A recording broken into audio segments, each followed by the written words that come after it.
Jeremy. All right. Oh, we're going? Yep. Okay. Welcome, KHO 11 News viewers. Jason Bristol, former Major League scout Jeremy Booth, here on the field in Arlington after the Astros' miraculous 5-4 win in Game 5 of this series, and now the Astros have taken a 3-2 series lead in this best of 7. Obviously, the big talker, well, two big talkers, Jose Altuve's home run in the 9th inning is obviously a massive play, but ahead of that is what happened in the 8th inning with Aroldis Garcia getting drilled by Brian Abreu. Bench is clear. Garcia apparently thought that it was intentional, and Jeremy, tell us why it was not. Man, you know, I got to tell you, you've seen a lot of things in this game, growing up in it and being in it as long as I have on this side of it. That's one of the most brain-dead assumptions I think I've ever seen. And I'm saying that because it's not February, it's not March, it's not April, it's not May, it's not June, it is October. It is these Game 5 of the ALCS, and the Astros are down 2 with a man on first base. The last thing you do is hit somebody, put the game out of reach. Now, in that situation, you're trying to elevate the baseball and pitch him tight and inside. That's the book on Garcia, is inside and tight. And when Abreu comes in, throwing 97, 98 miles an hour, ball's going to get away sometimes. He's pumped up too. That was about as bad. And look, and even if you do it, which you don't do, you don't then deny it. You don't then turn around and Garcia goes after Maldonado, and Maldonado says, oh, no. You absolutely say, yeah, we got you. Get your butt to first base. That's what you do. You don't turn around and say, nah, it's our bad, got away. You just don't do that, not in that situation. So there's a brain-dead and very immature play. I put that on Twitter, I said it, I'm going to say it again. It's a brain-dead and immature approach by Aroldis Garcia. Now, Bruce Bochy, after the game, we were in there for the post-game news conference. He said, said something about, I don't know what the intentions were. However, he then pointed out that, yes, Garcia hits a 3-run homer and then it gets drilled. So even though he said that I don't know what the intentions were, I think, I don't want to say he was pointing fingers, but he certainly made it sound like there's a little bit of gray area. Well, you know, Bochy's going to defend his guy, and he should. But let's go to the 9th inning. Let's go to Altuve's home run.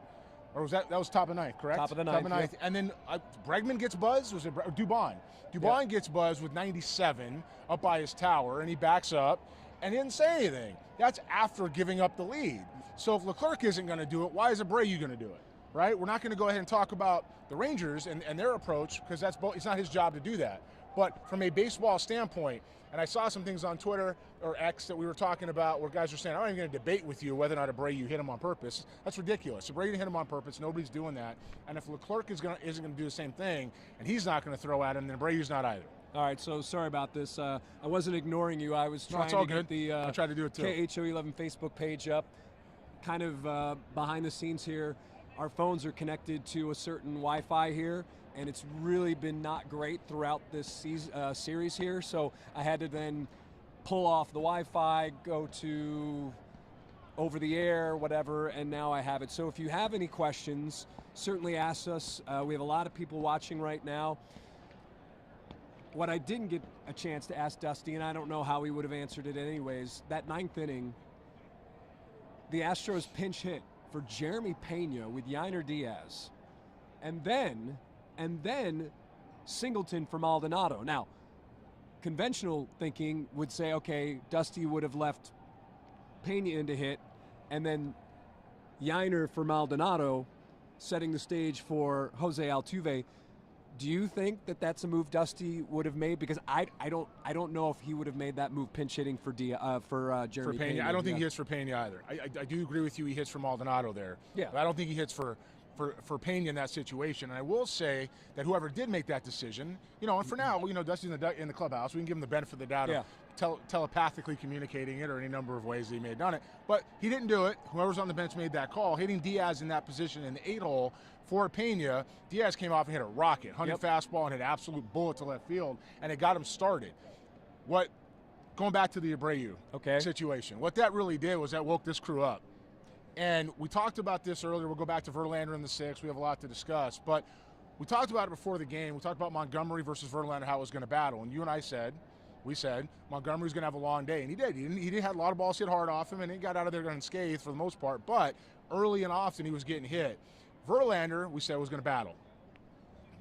Should definitely get you 4, might get you 5. I didn't think the 6 should ever happen. I told you that in the first inning. But when it came to that situation, you have a chance for the Astros to go ahead. Dusty rides his plan out, his job. He's a manager. As he said in the post game, it didn't work out. I asked him. Didn't work out. Okay. He wanted to save his high leverage guys for later in the game. That's what he said. Okay. Either way, didn't work out. And then this team is now in a position where they have to go home as long as the Rangers ride it out and win 2 back in Houston, which has been a struggle so far, right? Now you've got a situation where they go ahead. This team knows that's not what's going on. You wake them up, and then whoever made those lineup changes absolutely did a great job of making that adjustment, because that worked out in a way that few times it actually does. I think it's Jamie says Presley, our closer, is the best. Listen, for him to go out there and 2 innings, essentially, outstanding job by him. Ismail says, I'm a Yankees fan, and I think Altuve is the, Jeter of this generation. And, boy, when you look at what Jose Altuve has done on this stage and continues to do, it really is remarkable. But what really stood out to me, Jeremy, is after Jose hits the home run, they show a shot of the dugout, and what do you see? You see Jose going over to John Singleton, because that's the kind of leader that Jose Altuve is. He certainly found John Singleton and said, you're a part of this. Like, your contribution was huge. If you don't get on the base on a walk, listen, I might not be getting that 3-run homer, and that's what leaders do. That's Jose Altuve. Well, Singleton was pretty frustrated with, I believe it was the 3-1 fastball he didn't swing at, right? Yeah. And you saw it, 3-0, the clerk's all over the place. You absolutely take the 3-0 for strike 1. I think the 3-1 fastball he wished he could have had back. And when you get to that situation, to work ball 4 for a guy that's not playing a lot, it's not getting a lot of ABs, that's a very quality plate appearance and quality at bat, and it made all the difference in the world. So Richard says, how long is Dusty Baker suspended? He won't be suspended. He won't be suspended. Not at all. And if he is, it would probably take effect next year. Yeah. But anyways. 5 minutes. Yeah. And then he was suspended for the 9th inning. Yeah. And then somebody asked, and I'm sorry, Britt says, so did Abreu mean to hit him? No. In this person's defense, may have just joined us. It's okay. No, that's all right. No. And the reason why is, again, it's 4-2, bottom of the 8th, man on first base. Astros are down 4-2. And you've got a guy who's got some strength. You're just trying to move him off the plate a little bit and get him uncomfortable to get him out with something else. And in that situation, if it was June, yeah, maybe, but not. And even then, it's a bad move. But certainly not tonight in the Game 6 of the ALCS, where if you lose, you got to go home and win both in Houston. So Matt Musil was in the clubhouse, and we'll get to him maybe in a minute to hear what he had to say, what some of the Astros had to say. Actually, Matt is here. Matt, reaction from the clubhouse? I can only imagine what they were. A lot of excitement. Yeah. A lot of excitement in there. And like Alex Bregman said, this guy, he just goes up. Asking about Jose Altuve, he said he just goes up, quality at bat, quality at bat. A lot of people were questioning that when he laid down that bunt earlier in the game. But I think at that point, I'd like to hear your comment on that, Jeremy. I thought at that point, Jose was so frustrated against Montgomery, he was just trying to do something. Maybe that wasn't the right call, but boy, it's tough to question that little guy because he makes so many right decisions. People were frustrated when he saw that, but boy, they were not frustrated when they saw that ball flying over the left field wall. You're just trying to get something started, get some base runners there. That's all. I don't question anything Jose does. I think he's earned that right. He continues to earn his right in the postseason. You're looking for ways to get on. He can run. Maybe it's a bunt for a hit. Maybe it's a stolen base. If he gets on, there's a lot of things that can happen by creating the action and putting the other club in a situation where you have to have some kind of action, right? So right. I think in those situations, you're trying to create something that's exactly what he's supposed to do at the top of the order. Just so happened the creation came later in the night, right, with a 3-run home run to left field. So it was with Jose Altuve and what he does, he's played this game long enough and honestly far better than most people thought for any point in time. He's on certainly a Hall of Fame trajectory. Whether it ever happens, we don't know. That's always at the end of the line. You have to see. He's on a trajectory, and the city of Houston and the game is lucky to see somebody with his talents and ability doing what he can. So fortunate. And I heard Jason mention the shot from the dugout camera showing John Singleton over there just kind of, hey, yeah, this is what happened. And Jose's over there patting him on the back. John was so gracious in the clubhouse. You know, he's a man just a few words, but he was so happy that he could contribute in a way. We were talking about during batting practice that what would be cool if Big John would hit a big home run at a key point in a series. This would be a great way to end this season on a storybook way for John Singleton. We didn't know, and I told John that, and he said, well, that wasn't exactly the case, but he had a big at-bat, and that was good to see. And asking Alex Bregman how this stacked up with other Jose Altuve heroics, he said that's right up there. He just keeps chopping, you know. Another thing that was mentioned in the post-game, Martin Maldonado on the broadcast on Adolis Garcia saying the worst thing he did was wake up the Houston Astros. Well, do you believe that he woke up the Houston Astros? He absolutely woke the club up. I mean, as soon as that happened, you're like, well, that's a momentum swing because you got to know better. We heard Bochy talk about Leclerc and the layoff. For relievers, that matters. All right, so just to give some more background on that, one thing that Bruce Bochy told us in the post-game news conference was that the one thing that he was really not down with was how long it took to basically take care of all that, figure things out, and he thought the long layoff hurt his pitcher Leclerc because they spent so long sorting everything out and figuring out who was ejected. And Bochy did come right out and say it. It took too long, and he thinks that affected his pitcher. Well, I understand, but when things go wrong, you're going to blame other people. It was his guy that rushed to Maldi. You know, that aggravated the situation. Also, but it was also a question about Leclerc. So I think that's right. It was the question about Leclerc. Question about Leclerc, and overall, I think what he's saying is that in that dynamic of that time, the amount of time it took, because Leclerc wasn't starting a fresh inning. Yeah, he came in for the 8th and got out number 3. Yeah. It put somebody who's been good. He's been good, but all series he's been scattered with command. We go back to game 2 with Chas McCormick, and 9 balls in a row, and he swings and misses it.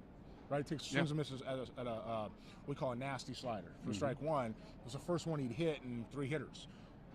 This type of night, I saw him warming up. He didn't throw a strike. And I mentioned that to you. I said he didn't throw a strike in warm-ups, and he comes in and it's all right, fastball, slider. He's around the zone. So when he goes and sits down, that's a concern. And I think when you're talking about the Garcia's reaction to that, there's a domino effect that comes from that. Part of that is getting these guys back in the game mentally, firing them up, giving a reason to sharpen their focus. You're going to upset the bullpen. You're going to get Presley and whoever's coming in the ball game to go ahead and lock down even harder with a team that has been here before so many times. That's probably the worst thing you can do. You do not want to turn around and take a club who's a defending champion, who's done this for the 3rd year in a row, and a 7th ALCS, and say, you know what? The dumbest baseball move that ever could have happened, you just did it. Furthermore, we're going to go after your catcher, and we're going to look him in the face, and we're going to start a fight that's bench clearing. I don't care what you're doing. I don't care what your approach is. If you've ever played this game for 6 seconds, you know that's a bad idea. It's Game 6 of the ALCS, and you've got a defending champion says, okay, and now we're going to go home, and we got 2 shots to get 1. Now, we've talked about this before. We've said in every 7-game series, 2 games are yours, 2 games are theirs, and the other 3 are in between. Rangers got game 1. They just won. Astros gave away game 2. That's one of those 3 swing games. They came in here and won game 3, and they won game 4. And tonight, the Astros could have given away game 5, but now the Rangers gave it away. That's a swing. So now you've got 2-2 with a swing game in the Astros' favor to go back and see what happens at 6 and 7. And let me just add this real quick. It was Martin Maldonado behind the plate. Correct. And yes, I know the analysts, all the people who love numbers, they don't like Martin Maldonado's place on this club, and they think that he should play less. I guarantee you that if it's Yainer Diaz behind that plate in that situation, Yainer Diaz does not say anything to Adolis Garcia.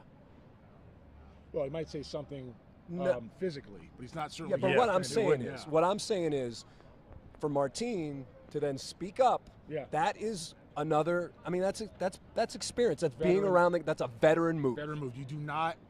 And again, as we started out and said in the beginning, if you do hit him, you let him know you did it. You're not sitting there running from it like, oh, yeah, you got that 98 in your ribs? Yeah. No, it's accident. Yeah, no, you say, no, I got you. Yeah, absolutely, I got you, and I'm going to do it again if you do that again. That's what you do in those situations when bench is clear. You don't sit there and run from it. And again, the veteran presence of Martin Maldonado. Dusty's been riding it all year. The metrics look different. Everything you just said, everything we've all said for a while. That was a moment for being cool, calm, and collected, and he did it, and he handled it. He stayed in the game. They tossed to Brayu, which was only done to prevent further escalation, in my opinion. Yeah. That was a bad move. And then Dusty's got to go. He's got to stay out there and say whatever he has to say. And he did. Tossed out of the game. And what did Dusty tell us, you and I, after? He said he hasn't been, well, I think we talked to him after, but during the news conference, he said, I have not been that mad in a long time. Right. And I just shook my head and said, yeah, that's true. Yeah. I've never seen anything that dumb in 27 years of professional baseball. Never. You told him that. I've never seen anything in 27 years of being in this game as a professional in any walk of life, playing, coaching, scouting, and now in analysis. And I've never seen a move like that could cost you a work. That's the dumbest thing I've ever heard of or seen. And the Rangers got to wear that. They're going to go into Houston now with a crowd. By the way, yes, Astros fans don't need an excuse to get angry, fired up, and upset about these guys. So I got a feeling that Houston's going to bring it, and they should, because that was something that just woke up the city of Houston. And I'll tell you, we talked about it. First couple of games in Houston, crowd wasn't sold out. There were seats everywhere. There were places. Somebody made the comment to me, well, if you've been to 7 ALCS in a row, are you going to get excited? Yep. I hope you get excited now. I hope you go, because now the World Series is on the line for Game 6 and 7. And again, the Astros fans, and certainly Astros Twitter, doesn't need a reason to get fired up. And Amanda wants to know, how do you think Sunday will work out now, especially with the tension, and Dusty Baker earlier today saying Framber Valdez is his starter in Game 6. But I guess let's stick with the tension. How do you think that will play out? I think they need to go out with Framber, and he's got a short leash. Because if you don't get to Game 7, you don't want to burn that situation in Game 6 if he's not throwing the ball well. And you have to stick to a quicker hook than before. So if Framber gives you 4 good innings, he looks like he's tiring, the ball's making a mistake, you don't ride him for 5, you don't ride him for 6, you go to the bullpen, and you go get everybody you can to shut him down. If he gives you 5, you can go get Neris, you can get Bray, you can get Presley, you can get Stanek, you can get, it doesn't matter. Go get everybody you can and have everybody ready to go to knock these guys out in Game 6. Because if they come out and win Game 6, Game 7 is wide open, way up in the air. Somebody asked, when is Game 6? It is Sunday. It is a 7 o'clock start. Will the roof be closed? Someone asked. That's up to MLB. Yeah, I don't know. Who knows? Who knows? That's a tough call. I can't say right now definitively whether it'll be open or closed, because obviously the last night game in Game 2, it was closed, right? Yeah. Game 2 was a night game. But so that's an answer for that. So let's see.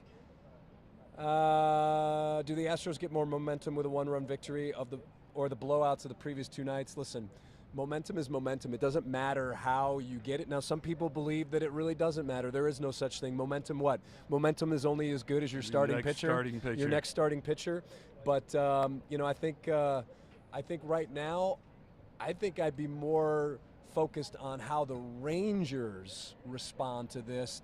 The Astros are feeling good. The Astros have confidence, but the fact that the Rangers, they had this game. They had this game in a way because they got to JV. Yeah, you could see Bochy over there rolling his eyes when the whole thing happened. He knew this thing.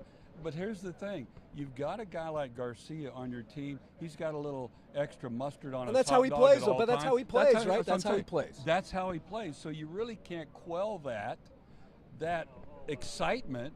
But you don't go overboard. But Boch knew when that thing started to boil. Oh boy, this could just be really bad, and that's how it went down. So it'll be interesting to see. I think Bochy's a heck of a manager. He did a great job, I thought, up to that point. He was managing this game.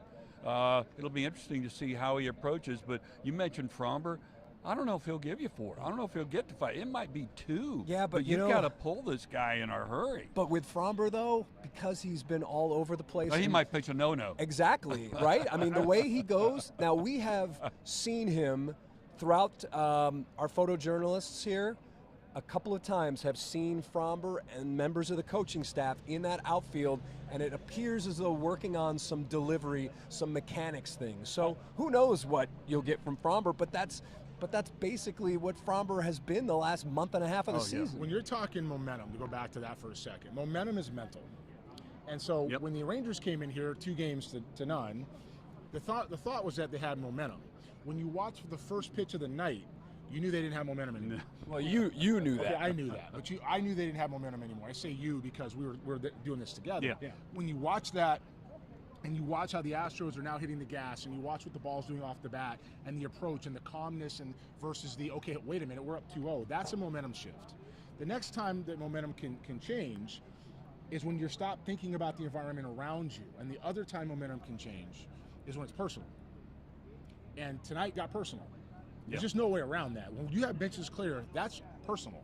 That's physical, that's coming at each other, that's potential suspensions, that's fine. All kinds of things can happen, nothing good from a standpoint of what they're thinking mentally.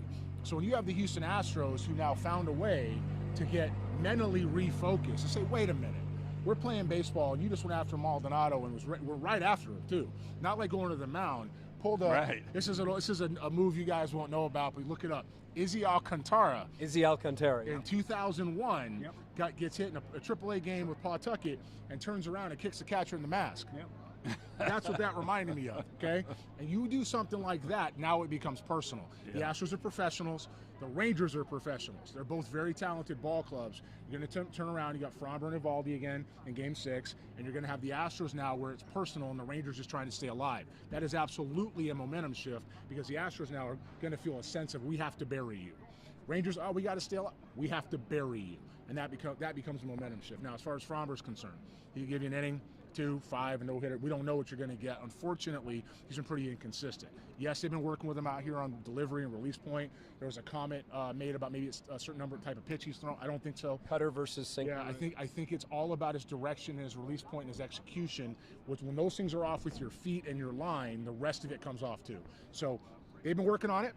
To their credit, the staff has been better this postseason with those type of things. We've talked about this all year. Something was off. Doesn't seem to be that way now. We'll see where it goes. I personally think Fromber's going to give you at least 5 in Game 6. I really do. I think he's going to have a momentum, and I think that you have these guys coming out of the bullpen. Motivation, I would say, to keep that momentum going and keep it personal, and then go 6, 7, 8, 9. And you've got Eovaldi going, who, this guy's a straight talker. Today at his news conference, they were talking about this could be a swing game one way or the other. Correct. And he goes, look, the bottom line to our team is he doesn't even question it. No. He doesn't worry about saying the bottom line to our team, we haven't been pitching well. That's right. That's why we haven't pitched well. We haven't pitched well. He said that over and over. If I pitched well, we should have a chance. And that's he's a no-nonsense guy. It'll be interesting to see what he does if he could win 2 games in his hometown against his hometown team. It was interesting walking around up top or down below as we do, talking, listening, and it was said, it was just said that the Rangers will go as far, not by us, the Rangers will go as far as Montgomery and Eovaldi take them. Yep. Yeah. It was absolutely said. Eovaldi's going to come home to Houston. He's done it there before as a member of the Red Sox. He's now done it as a member of the Rangers. He's going to have something to prove at home to keep them alive, and he's not afraid of them. So it's just going to be how his command and feel is and what these guys do to come back, and Fromber's have to match him pitch for pitch, or it goes the other way real easy. Going to be another fun game. It is. Absolutely. Game 6. This was a lot of fun today. It was. No question. It was. I know people were wringing their hands and cheering and, oh my gosh, all kinds of stuff. And this crowd left stunned here today. They finally got loud. I know the Ranger fans here and the Rangers organization concerned about, they've had to drum up business here, drum up support. And finally they had it. And like Bochy said yesterday, man, this is embarrassing. We're doing this in front of our hometown crowd. We won't do that tomorrow. Of course, they did lose, but they played well throughout most of this game against that flashpoint late in the game that really sparked the Astros. And then, of course, brain dead moments catch up to you. Yes. At any given time, whether it's an error, whether it's swing and miss, like we talked about McCormick, the Astros the other night with 9 guys left on base, or whatever it was, 8 guys left on base. Brain dead moments, losing mental focus will catch up to you 100% of the time. Yeah. Tonight, the Rangers had a brain dead moment, and it caught up to them, and the Astros walk out with the win. All right, we appreciate all of you chiming in here on Facebook. Had a lot of people watching. We've gone almost 25 minutes, so we're going to wrap it up from here. Once again, your Houston Astros are now in the driver's seat up 3 games Yeah, to they 2. It's personal. Let's say that. It's personal. It should be. It's personal. All right. For Matt Musil, former Major League scout Jeremy Booth, our KHO 11 baseball analyst, I'm Jason Bristol saying goodnight from Arlington, where the Astros earn a big win off the bat of Jose Altuve. Until next time.